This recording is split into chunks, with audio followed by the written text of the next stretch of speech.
Ramiz müəllim, xoş gəlmisiniz. Hoş gününüz olsun. Sizi bu gözəl studiyamıza dəvət etməkdə məqsədimiz yaşayanlar, yaşadanlar rubrikası altında söhbətimizi davam etdirməkdir. Hı hı. Yaşadanlar bəllidir, yaşadırlar. Hərə öz iş sahəsi barədə, hərə öz iş sahəsində nələrsə eləyir və yaşadır.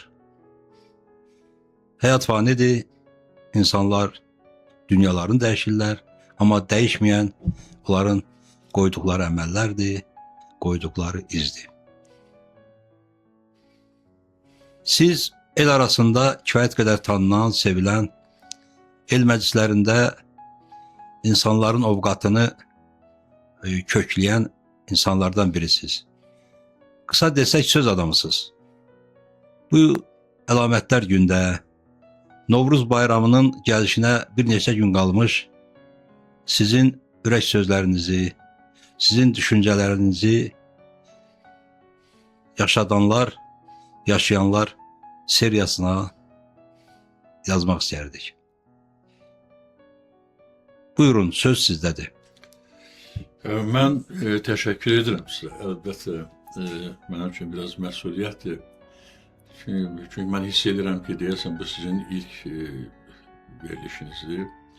Və bu mənada mən özümdən soruşmaq istəyirəm ki, birincilər sırasında və birinci olaraq mən niyə dəvət olunmuşam? Buna görə mən sizə təşəkkür edirəm. Təbii ki, İsmailidə, bizim rayonumuzda bu sahədə fəaliyyət göstərən insanlarımız çoxdur və kifayət qədər məndən də irəlidə olan insanlarımız da var. Müəllim səviyyəsində olan insanlarımız da var. Məni öyrədəcək qədər səviyyədə olan insanlarımız var. İndi görünür ki, məsləhət belə olubdur. Mən qardaşlarımızı, el oğullarımızı, bütün ziyalılarımızı İsmailin hamısını salamlayıram.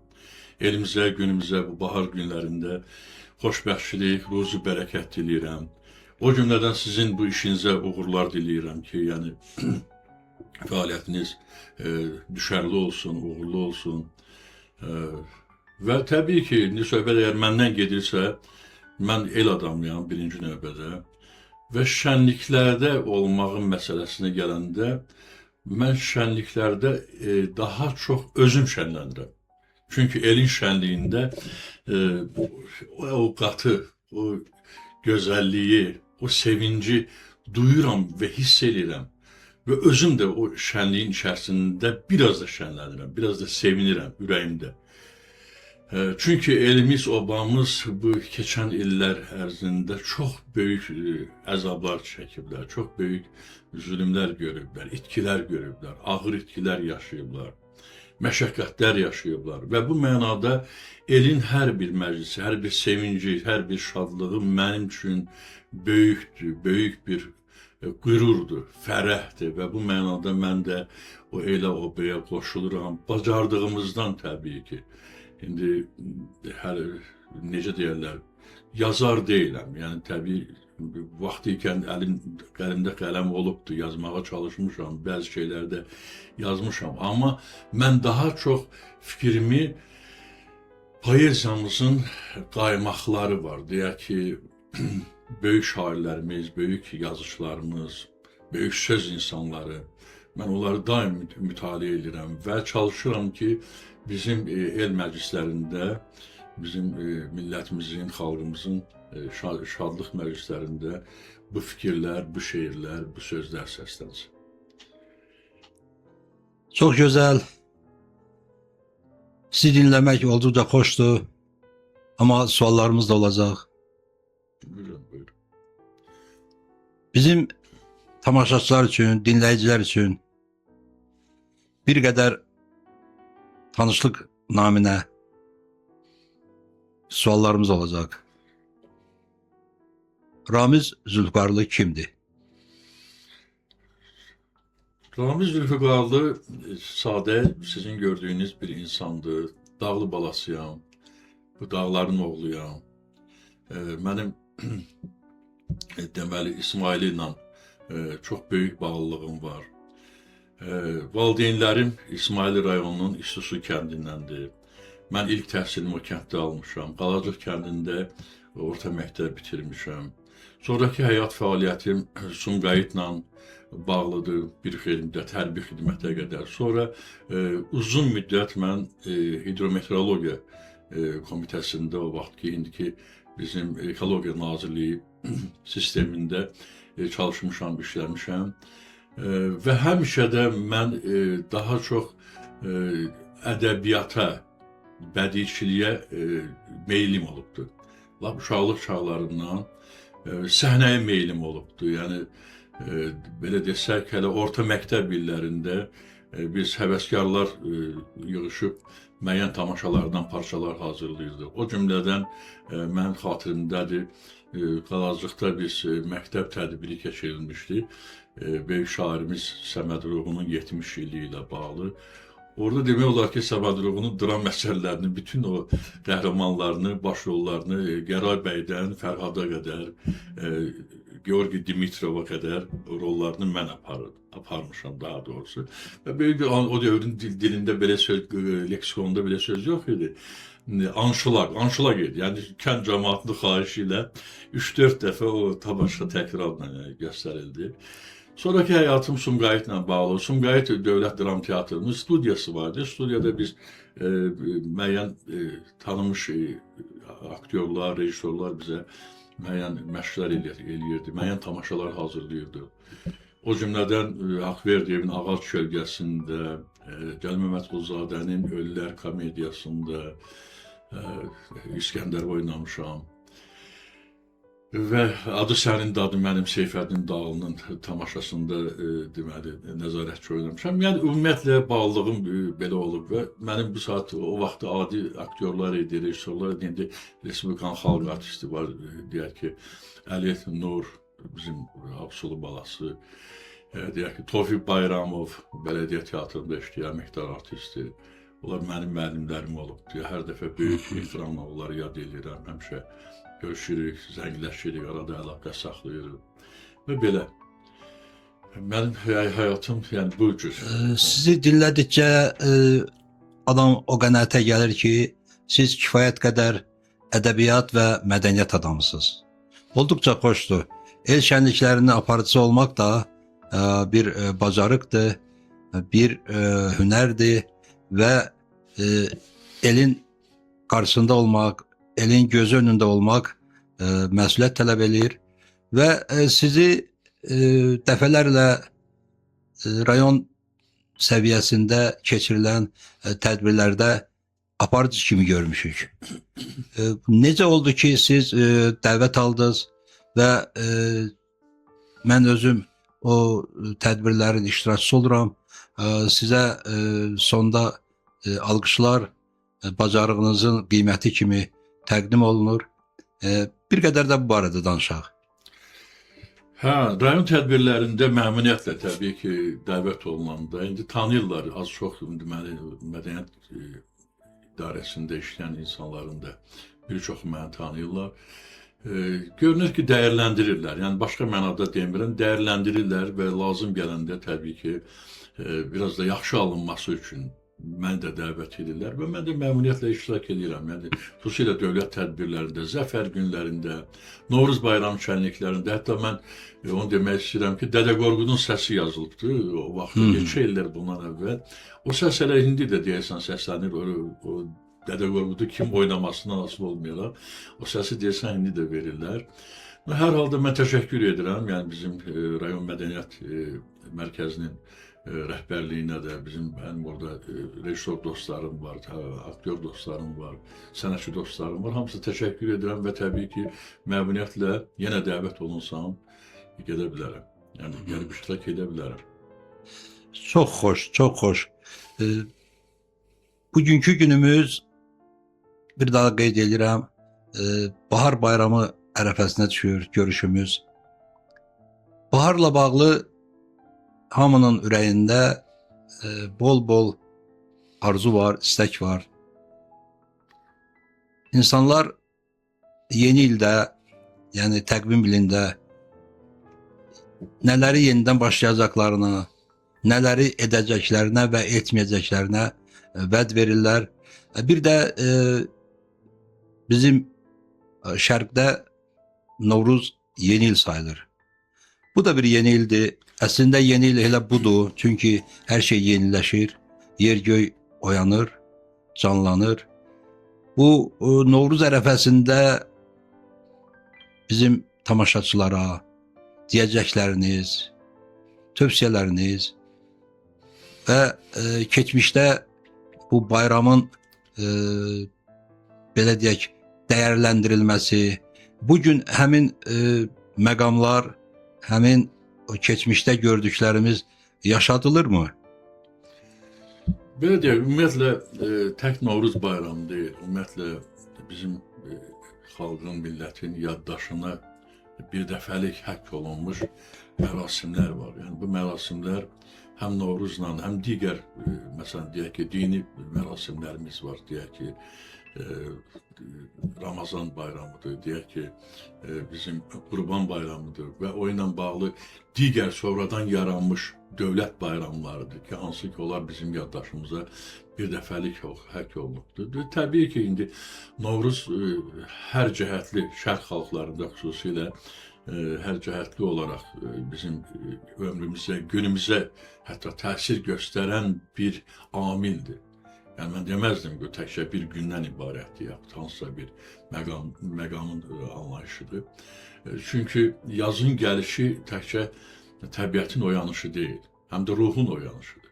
Ayrıca bir boylanırsan, bir gül çiçək görürsən, ya tumurcuqlanan bir yarpaq görürsən, insan ruhu açılır təbii ki, yəni ruh da təzələnir. Şairin bir sözü var, deyir ki, çiçəklər doğulur bu yaz gecəsi, bu yaz gecəsində sevməyə nə var? Yəni sevginin özü də elə var, çiçəklərlə bir doğulur. Baharın gözəlliyi, Novruzu elə görünür ki, xalqlar, ellər, babalar, millətlər ona görə bu bahara, bu Novruza bu dərəcədə bağlıdır. Vaxtı ikən təbii ki, müəyyən qadağalar qoyulubdur. Yəni onu hər cəhətdən bizim millətimizə necə deyirlər, qənim kəsilən qüvvələr olub ki, onlar çalışıblar ki, milli adətləri, ənənələri də üstündən xətt çəksin, onlar pozsunlar, onlar yaddaşdan silsinlər. Çünki xalqı, milləti birliyə gətirən hərəkətlər var orada, məqamlar var orada. O böyük bir sevincdir, böyük gürültülü bir sevincdir. Təsəvvür edin, indi mən də, siz də baxırıq, hamımız baxırıq, görürük ki, bir meydana nə qədər insanlar yaşır, nə qədər sevinç var, nə qədər ruh var insanlar.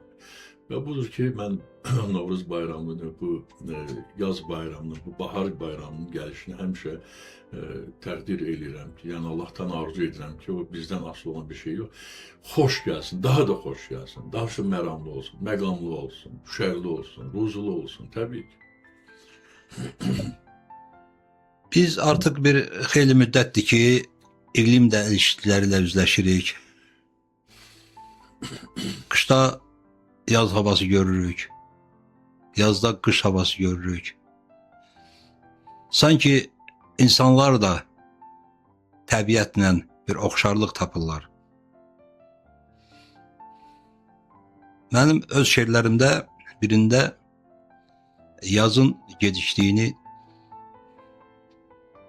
qələmə almışam. İndi gərək bənövşələr açaydı. Gül dəlisi, kəpənəklər uçaydı. Bizim elin qışı vur tut 3 aydı. Bir belə nə üçün gecikdi bu yaz? Bu ilki yazımız da gecikir deyəsən. Yaqub yazır ki, ölmədik, qaldıq, bu yazı da gördük. Şükürlər olsun.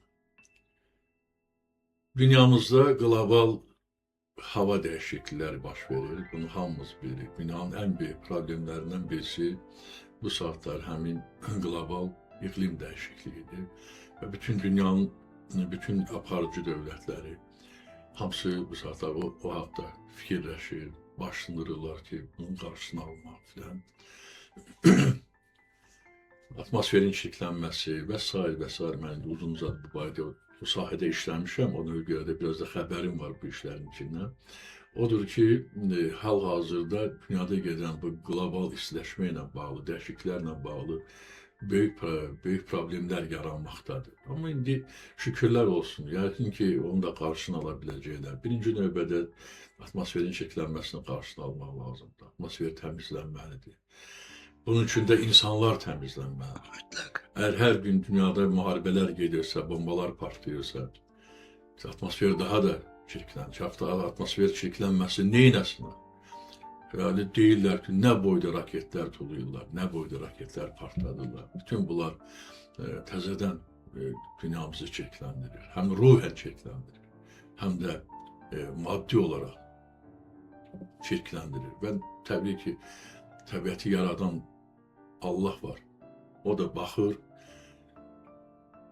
insanları təmizləsin, atmosferi təmizləsin, yazı vaxtında gətirsin, qışı vaxtında aparsın. Məsələ burasında, Şah Məmməd müəllim. Odur ki, mən arzu edirəm ki, birinci növbədə insanlarımız ruhən təmizlənsin, incəlsin, zərifləşsin, bir-birini öldürməkdən, bir-birini ateşə tutmaqdan, bir-birini yaralamaqdan, bu torpağı, yer kürəsini Allah Teala bizə bütöv verib. Onu heç kəs parça şəklində verməyib bizə. Biz sonradan özümüzə sərhədlər düzəltmişik. İndi nəyinsə xatirinə bir qarış torpaqdan ötə təzədən o torpağı bölüşdürməkdən ötürə insanlar bir-birini öldürürlərsə, bir-birinə qırırlarsa, bir-birinə olmasın zülmdə Allahın qıymadığını bir-birimizə qıyırıqsa, bu dünya bizə neynəsin? Məmməd Arazın şeiri var. Dünya daha bizim üçün neynəsin? Məmməd, üzr istəyirəm, Musa Yaqub. Nə yerindir, nə göyündür bu illət. Qalx göydən bax, toz qoparır bu millət. Nə vur havur, nə vur havur, nə qiyamət. Dünyada daha bizim üçün neyləsin? Bir naxırı buraxmışıq tayaya. Şaqqa ətdi keçirmişik payaya. Suya zəhər, dinamiti qayaya. Dünya daha bizim üçün neyləsin?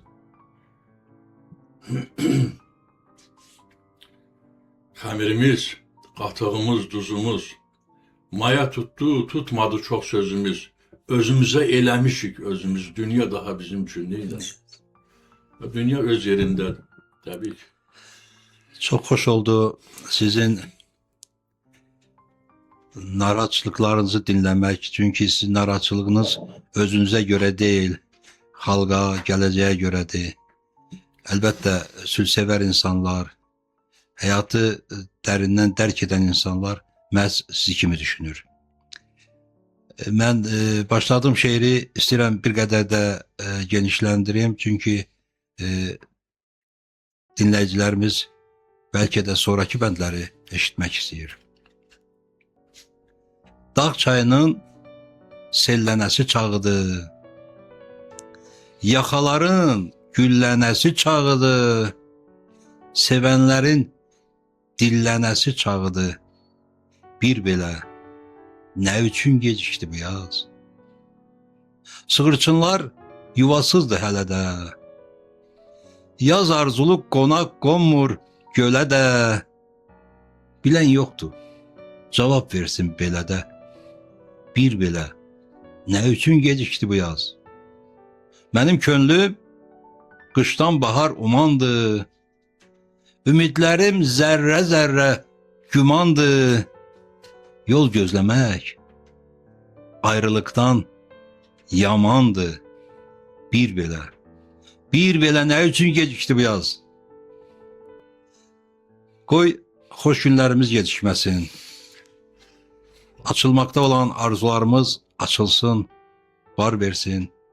Əlbəttə, sizi dinləmək olduqca xoşdur. Suallarımız da çoxdur. Siz yaşınızın, belə deyək, kamilli çağındasınız. Mənalı bir ömür yaşamısınız. Gələcək fikirləriniz, dinləyicilərimiz bəlkə də fikirləşirlər ki, Ramiz müəllim etdiklərini edib, bundan sonra nə etmək istəyir? Əslində heç nə eləməmişik. Mən yəni özümdə belə fikirləşirəm ki, əslində bu dünyanı elədiklərimdən, eləyə biləcəklərimdən bu dünyada çox az iş eləmişəm. Çox az, hədsiz dərəcədə. Deyərdim ki, indi o ağıllı, kamil yaşına çatan demişkən, çatanda adam hiss eləyir ki, arxaya dönəndə nələr eləyə bilərdim, nələr eləyə bilərdim, eləmədim. Başa düşürsən, eləyə bilmədim. Niyəsini bilirsiniz? Çatıra bilmədim. Əlbəttə ki, insan tək özündən asılı deyil ki. İnsan tək özü üçün tək doğulmaq olur. Şairin sözü var. Tək doğulmaq olur, tək ölmək olur. Amma tək başına yaşamaq olmur. Gözəl. Bəli. İnsan tək olanda, tək olsa çox şeylər edir. Amma sən cəmiyyətin bir hissəsi olaraq, bir vasitəçisinə çevrilirsən. Yəni tək özü üçün yaşamırsan. Və sənin ətrafında sənin yaşayışı var, həyatı var, mənəviyyatı var, duruşu var, oturuşu var, hamısına təsir göstərir.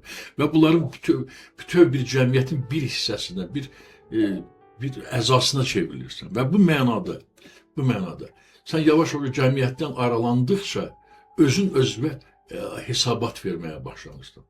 Bayaqdan o gürültünün içində olursan, o alqışların içində olursan, necə deyərlər, o cəmiyyətin mərkəzində olursan, özün heç hiss eləmirsən ki, nə baş verir.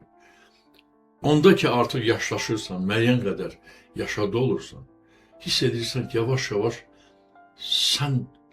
səndən soyuyurlar. Səndən soyuyurlar. İstər bu təbiətin qanunu belədir. Yarpaqdır da saralır. Yaşıl yarpağı hamı baxır, hamının gözü düşür ona. Amma saralan yarpağı hər adamın, deyirəm, üzr istəyirəm, artıq heç kəsin nə həvəsi olmur, nə baxmır, nə də şey. Və bu mənada təbii ki, indi adi insan ömrü yaşayırıq hamımız. Yəni biz hamımız Allahın qanunlarına tabi.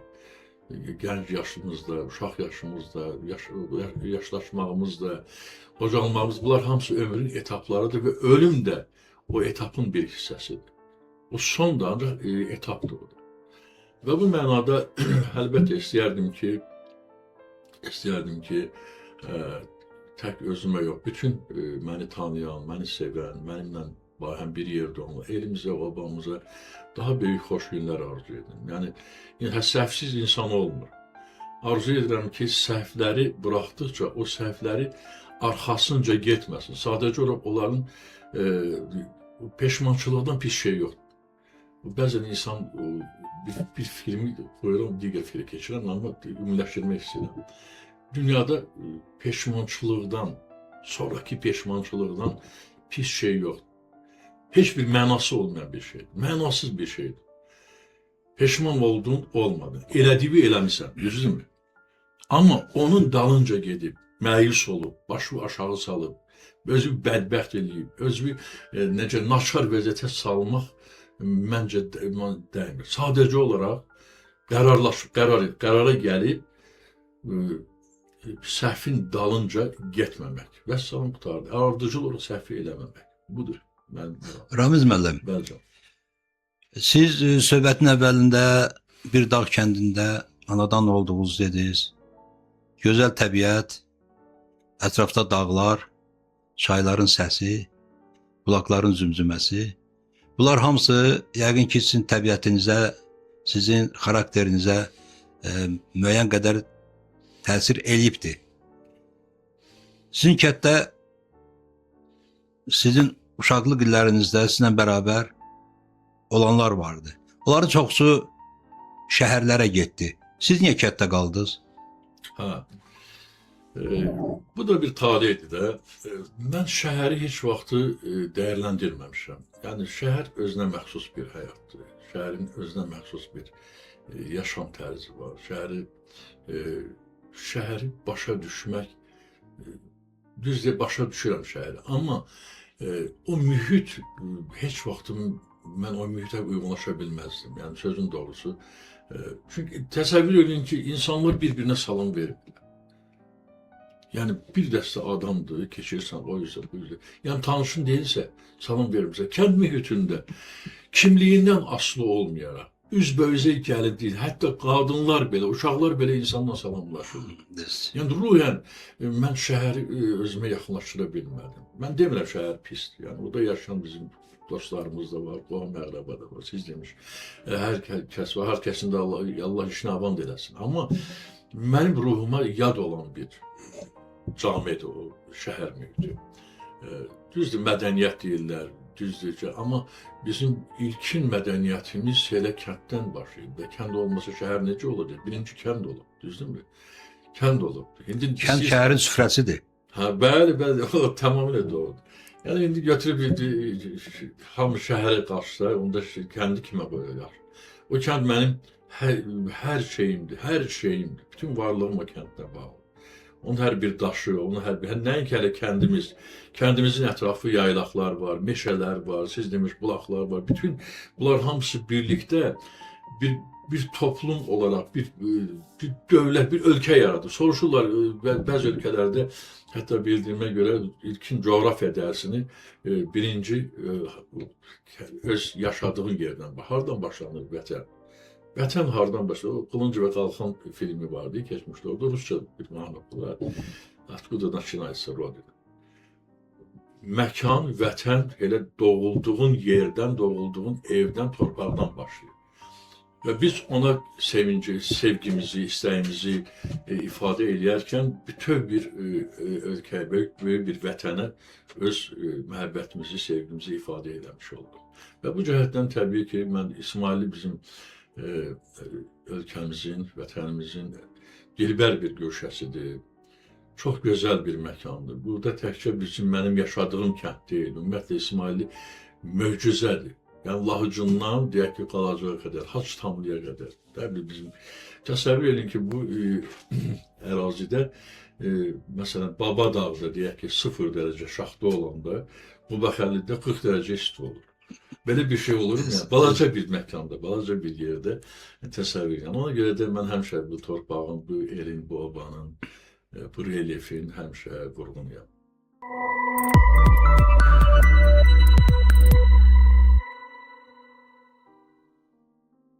Ramiz müəllim, bizim el məclislərinin aparıcısı kimi sizi hamı sevir, hörmət eləyir və bu çox təqdirə layiqdir.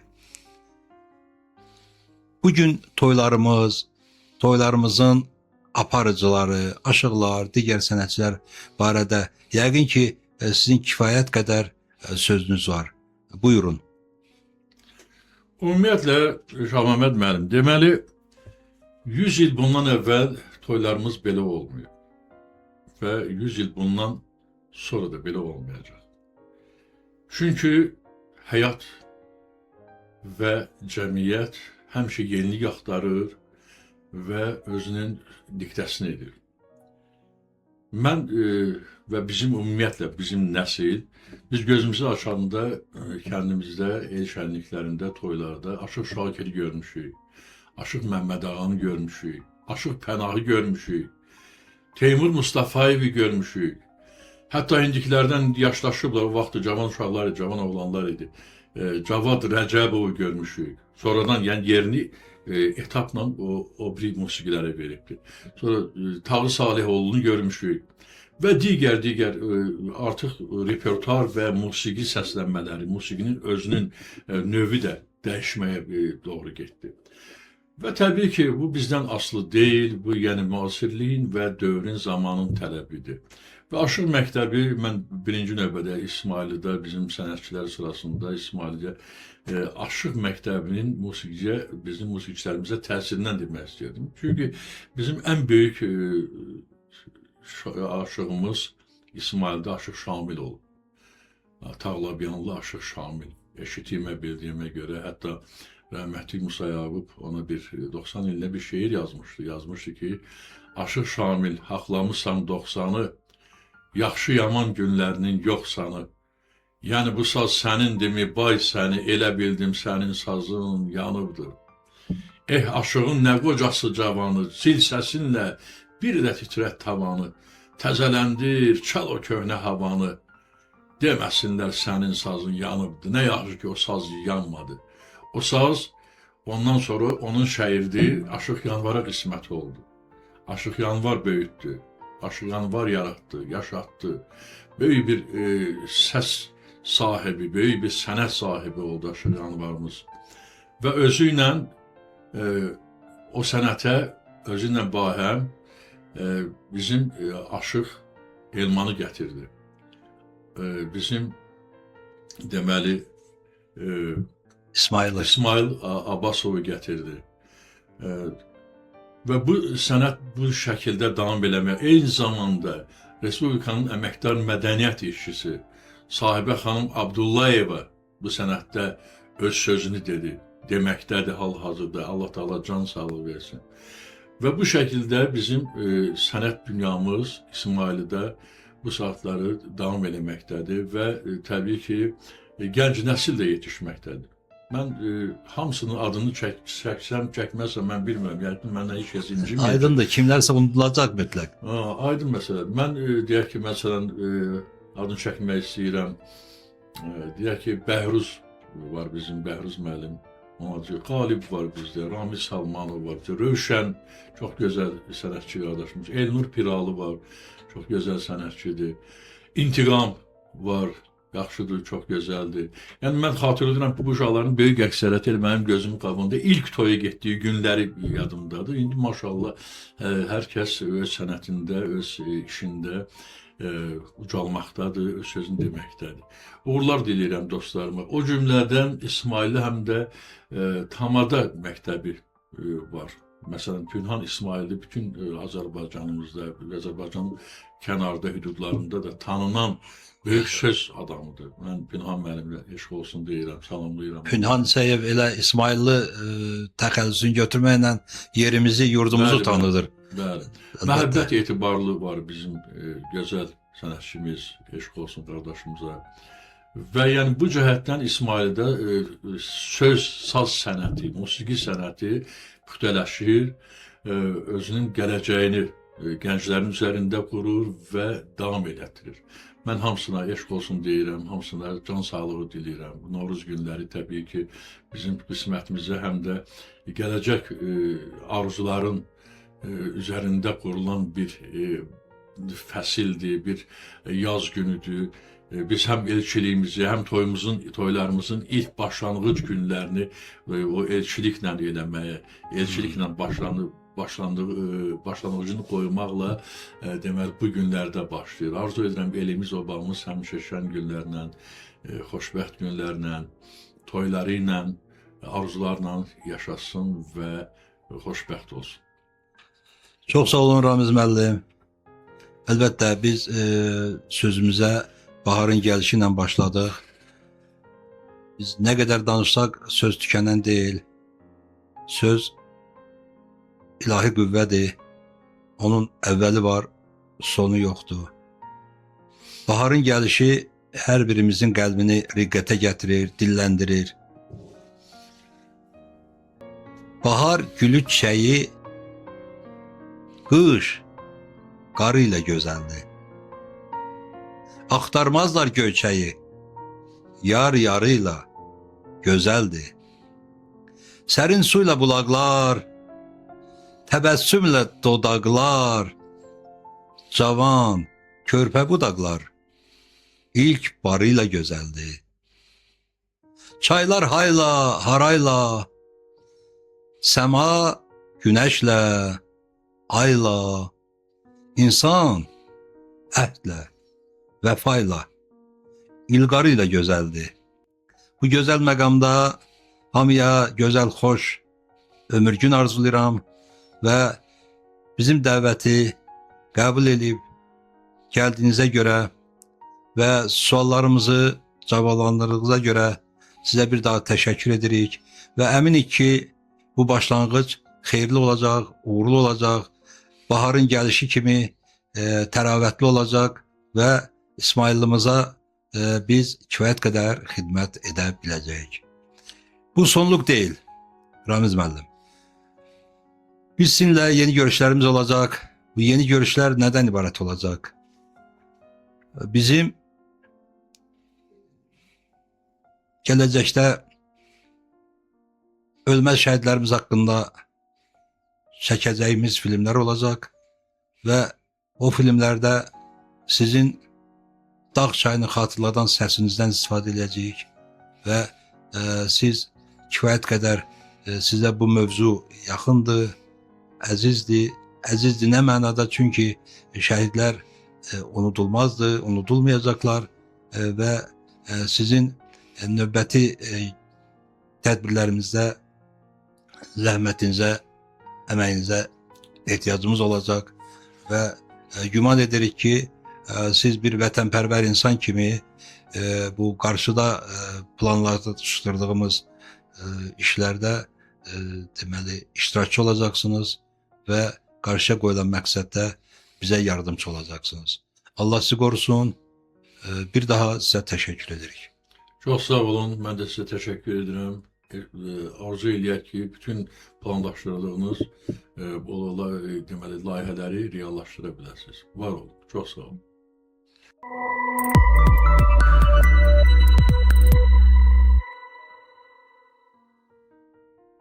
Ramiz müəllim, sizin o şirin bariton səsiniz hamının ürəyincədir və sizin ifanızda biz bir çox mahnıların sözlərini, bir çox şeirləri dinləmişik və bugün də istərdik ki, siz bizim üçün ürəyiniz istəyən bir şeiri səsləndirəsiniz.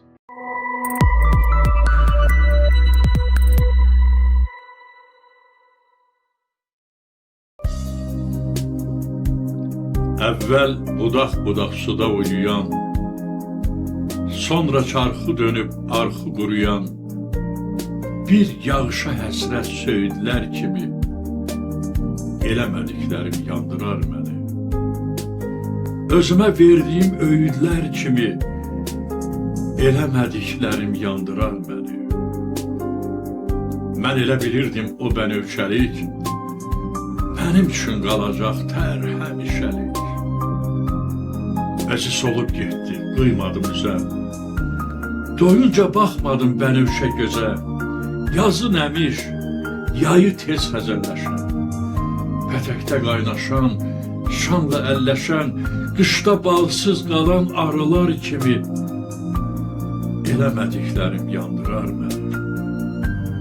Özümə vurduğum yaralar kimi, eləmədiklərim yandırar məni. Mən elə bilirdim, vaxt da duracaq. Elə o əvvəlki vaxt da duracaq. Gedib saadətlər rastına çıxan sevgi cığırı ilə keçmək olacaq. Hər vaxt bu zəmini biçmək olacaq. Bələdə boş yerə anları sayıb, ovunu hürküdən ovçular kimi, eləmədiklərim yandırar məni. Yaylaqda çeşməyə məhəl qoymayıb, səhrada alışan yolçular kimi, eləmədiklərim yandırar məni. Bilmirəm, kim idi üzdü barımı, əlimdən çarptı çox şikarımı, sonraya saxladım son qərarımı, eləmədiklərim yandırar məni.